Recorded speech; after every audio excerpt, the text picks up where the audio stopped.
J'ai assisté à une belle cérémonie d'investiture qui a lié sobriété, solennité et ponctualité.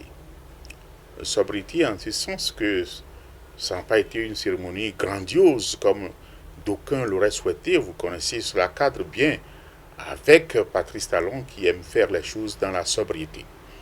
La solennité, c'est-à-dire tout était là. Tout était prévu pour que ce soit une cérémonie solennelle, avec le sérieux qu'il faut. Toutes les institutions de la République étaient présentes, le corps diplomatique, tous les corps constitués étaient là. Mais quand je parle du discours qu'il a prononcé, quand j'analyse, je fais l'autopsie de ce discours, je dis c'est un discours qui cadre bien avec le message que le candidat Patrice Talon a eu à passer, tous ces éléments de langage pendant la campagne, à savoir premièrement le bilan de son quinquennat qu'il vient d'achever, puis en plus les perspectives pour le prochain quinquennat. En ce qui concerne les perspectives, c'est ça qui intéresse plus. Vous savez qu'il a fait la campagne sur le thème la dynamique continue et le développement, ça y est. La dynamique continue, ça veut dire que tout ce qui a pu être fait de bon en matière donc de réforme du système partisan, en matière de réforme de l'administration, de la gestion des finances publiques, la gestion avec la rigueur qui permet que le Bénin sécurise davantage de ses finances, dispose donc de ressources internes, une forte capacité de mobilisation de ressources intérieures pour donc rendre plus crédible sa signature à l'international. Tout cela va continuer.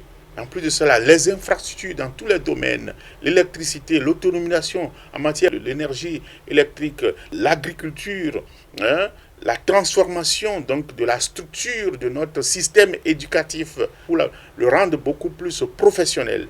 Voilà, tout ce qui va continuer. Et le président Patrice Talon a mis l'accent sur tous ces éléments et a dit qu'il souhaite qu'à la fin du quinquennat qu'il entame, je vais dire, qu'il ait la garantie que Dieu lui accorde, lui prête la vie, pour qu'il puisse accomplir tout cela, pour qu'en fin de compte, les Béninois puissent l'appeler fièrement à bon nom, comme il a dit. Oui, je pense que c'est un discours qui fait encore rêver les Béninois. Et quand Patrice Talon fait rêver, ce n'est pas de la chimère, non, on le connaît, quand il dit, il le fait. Et quand il nous fait rêver pour dire qu'il va permettre à ce que le quinquennat qui arrive soit un quinquennat hautement social, ça veut dire que ce sur quoi on l'a critiqué pendant tout le quinquennat qui s'est achevé, c'est de dire qu'il n'y a pas assez de social. Mais nous savons que lui, il avait opté pour un social structuré, un social transversal, un social qui n'infantilise pas le Béninois, qui ne se traduit pas dans la distribution de l'argent public. C'est cela la connotation ou le contenu que certains donnent au social, mais pour lui, quand il dit que ce sera hautement social, moi je pense qu'il va continuer avec les cantines scolaires, il va continuer avec l'eau potable pour tous à 2023, comme il l'a dit. Il va continuer avec l'électrification de toute l'étendue du territoire. Il va continuer avec le bitument de toutes les routes qui vont relier toutes les communes de notre pays.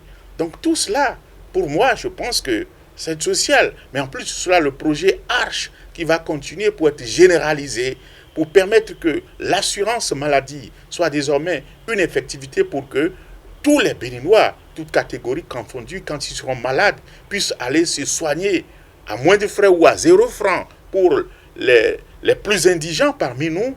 Je pense que ça, c'est du social.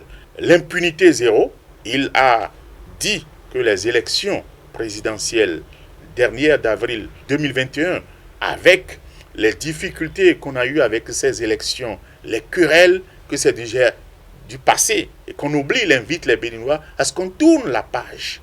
Qu'on tourne la page de ces difficultés pour savoir que c'est dans l'unité que nous pouvons rester pour conduire notre pays sur le chemin du développement. Quand il parle de l'unité, c'est que tous les Béninois, toutes les filles et les fils du Bénin puissent désormais parler le même langage, le langage du développement. Quand c'est du développement qu'il s'agit, nous devons pouvoir nous retrouver. Donc le dialogue social, je pense, sera au cœur de l'action gouvernementale. Elle a mis un point d'ordre là-dessus. Et quand vous l'avez suivi à la cérémonie d'installation donc, du médiateur de la République, il a dit le rôle qui sera le sien, c'est de tout faire pour que le dialogue social soit au cœur donc, de l'action gouvernementale, accompagne l'action gouvernementale. Je pense que nous aurons un quinquennat de rêve et qu'à la fin de ce quinquennat, que les Béninois, nous tous, nous puissions maintenant porter véritablement Patrice Talon en triomphe et pouvoir fièrement l'appeler du nom de Agbono.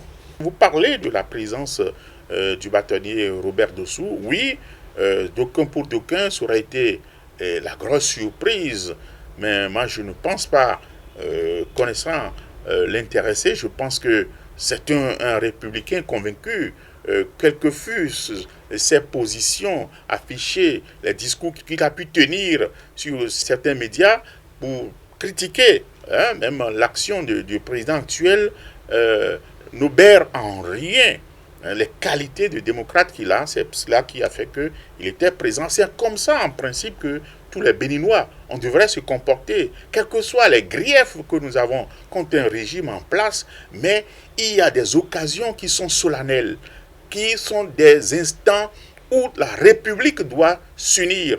Alors, à ces occasions-là, personne ne doit, sous aucun prétexte, pour aucun motif, se déconnecter donc de ces instants-là. C'est ce qu'il a fait. Je pense que c'est hautement républicain. Je le salue, je le félicite, je dis bravo.